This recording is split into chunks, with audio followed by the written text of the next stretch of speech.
পাথরঘাটা পৌর শহরের একেবারে প্রাণকেন্দ্রে এই পাথরঘাটা তালতলা ব্রিজের ওপারই ব্রিজটি পেরিয়েই বোঝার মতো কোনো উপায় নেই যেখানে একটি মৃত্যু ফাঁদ রয়েছে, একটি বড় কূপ রয়েছে, যেটি রাস্তার পাশের 4 অংশ জুড়ে যে কূপটা রয়েছে।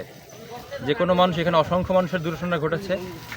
গত পরশু দিন সংবাদপত্রের মাধ্যমে আমাদের নজরে এসেছে বিষয়টি। আমরাও ভুক্তভোগী যে এখানে একটি মৃত্যু কূপ রয়েছে। আর স্থানীয় প্রশাসন অনেকবার চেষ্টা করেছে, পৌর প্রশাসনের কাছে, উপজেলা প্রশাসনের কাছে দাবি জানিয়েছে, কিন্তু কোনো কর্ণপাতই কেউ করেনি। আর সামনে বৃষ্টি আসার কারণে আমার মনে হয়েছে যে বিষয়টি নিয়ে কাজ করা এখনই অত্যন্ত জরুরি, নয়তো বৃষ্টির সময় এখানে মানুষ দুর্ঘটনার শিকার হবে। সে কারণেই ব্যক্তিগত উদ্যোগে আজকে আয়োজনটি করা আমাদের। আসলে আয়োজন বলতে মানুষের এই ভোগান্তি থেকে দূর করার আয়োজন। আসলে এখানে সবাই স্বেচ্ছাসেবী যে সেটা নয়, আমরা রাজনৈতিক ও সামাজিক কর্মী। আমরা আসলে রাজনৈতিক পরিচয় আমাদের রয়েছে।